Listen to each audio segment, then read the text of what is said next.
technically, we started house hacking when we were 23 years old. We just didn't know it. We didn't know that's what we were doing.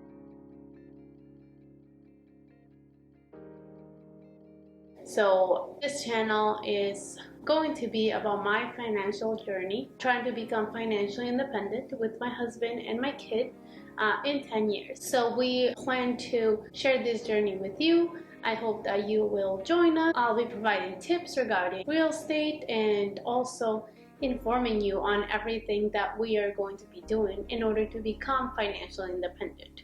This is to hold ourselves accountable, and it's definitely doable if you manage to live mortgage or rent-free. Well, my husband and I purchased our first property in 2013. It was a great time to buy a home in the United States. The prices were still fairly low, and that was just the best investment we've ever made. It's a 3-family home and we lived in the 3rd floor. So technically we started house hacking when we were 23 years old. We just didn't know it. We didn't know that's what we were doing. We knew that we could afford this home. We put a low down payment, but both of the rents from the other 2 units pay for the whole mortgage. So pretty much we had to cover, electric, gas, those kind of expenses, but we did not have to pay a dime after our deposit to pay for this monthly rental. So fast forward to 2017 when we purchased the single family home that we moved into. So it was a big decision. We went from not having to pay anything. We paid rent for a couple of years because we moved to an area where we couldn't afford the home prices at that point, and we rented for 2 years. I knew that I didn't want to be a renter. I knew that I needed to buy my next house. I hated the thought of paying my landlord's mortgage.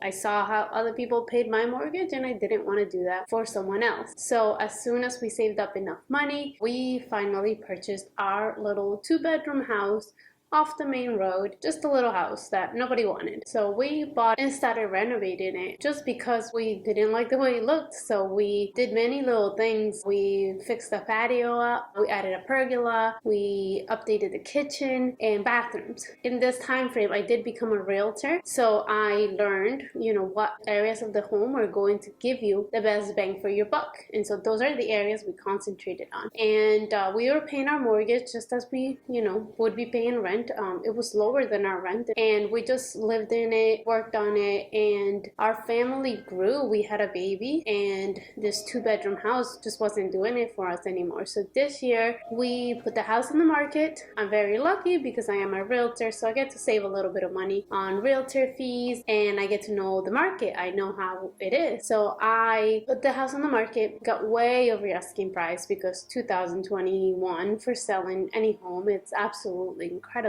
But we got almost $100,000 over what we paid for it. That paid off, everything we had paid for it while we lived in it. It paid off all the renovations, and it gave us money to put towards our next home. And this year we did move to this home that we're in now. I love it. Maybe it's a little bigger than I would have wanted, but in 2021 you can't be a picker buyer. We did have a low mortgage because we were able to roll in a lot of the equity from the other home into this. Overall, it's still a great decision because now we have the room to grow our family. But I didn't know it was house hacking. First, I bought a house that had additional rental income that paid for my mortgage. Then I renovated a single family home as I lived in it. And now in this home, we're doing the same thing. We need to update the kitchen, we need to update the bathrooms. We added a patio already. We plan to, we painted, remove rugs, lots of sweat equity, and that's what it takes. So our goal, even though right now it's more house than we want, we're going to renovate it for the next few years. And I know that when we go to sell it, obviously dependent on the market, we're going to get back more than we spent on it. I know that it's a flush. It's money that we're spending now, but it will be returned to me in the future. And so you can do it. If you can't buy a multifamily, if you don't want to be a landlord, buy your single family home. Buy a home that needs a little bit of work. My husband on YouTube has picked up so many new skills. He can put down a bathroom, he can put down a sink. And if you can't do it yourself, you can hire the work out. There are plenty of people with good skills that can help you build this home up. And you don't have to do it all at once, you do it one at a time. So first we did floors and paint. Why? Because we have a little one and we couldn't bring him into the blue dirty carpet that was in this house before. But moving forward, we're taking, another 3 years to build this up. And meanwhile, we're not paying a landlord, we're paying less than we would in rent. Rent here is very high. And I know rent's increasing everywhere else. So why pay your landlord's mortgage? It doesn't take a lot to buy a home. As a realtor, I can tell you, you can get loans for 3% conventional loans. You can get loans for 3.5% down, FHA loans. You can get loans for 0% down if you're a veteran, or if you buy in an area that qualifies for a USDA loan. USDA allows you to purchase a home for 0% down in rural areas. So areas that are not as popular, obviously you won't be buying in downtown Boston, but there's a lot of areas that you would think don't qualify, and they do. Place the link below on where you can figure out if your home would qualify, or the area that you're trying to buy in qualifies for a USDA loan, but it's definitely something to look into. If you only plan to live on it for 3 to 4 years, fix it up, it doesn't matter that you have to pay a little bit, on PMI. PMI is property mortgage insurance. So it doesn't matter that you have to pay a little bit, for 3 years, it's going to be worth it. The only thing I would say is don't borrow more than you can handle. Make sure that your monthly payment is something that you can pay. It's what you would pay in rent, or it's just slightly above or below what you would pay in rent, and be comfortable paying it. Foreclosures are real. We have been in an upward spiral for a long time in real estate, and it doesn't mean that it's going to continue like this. And just in case houses drop, your mortgage stays the same.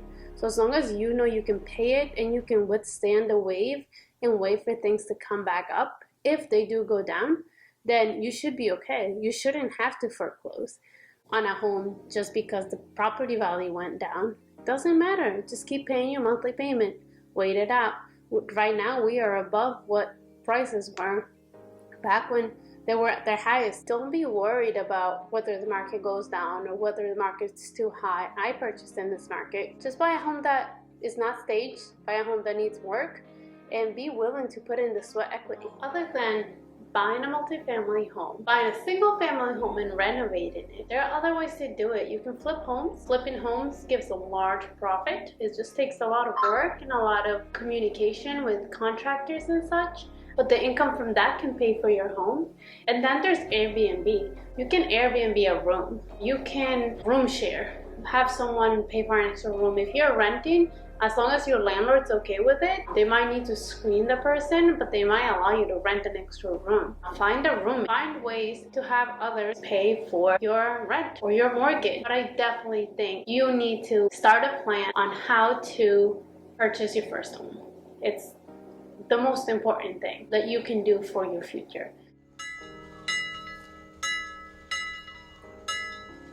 So I hope you'll join us as we try to conquer this gigantic milestone and we continue to grow our family. I hope that I can inspire people to become financially independent with me. If you're thinking of starting your journey, I will be talking about the books I've read, the stocks that I'm starting to invest in, the money that we have set aside, and the budgeting that we are doing in order to accomplish our goals. I will link down to some of the books I've already read and I really like. And moving forward, as I learn more, I plan to share all of that information with you. Thanks so much for watching this whole video. I really hope it was helpful, and see you next time.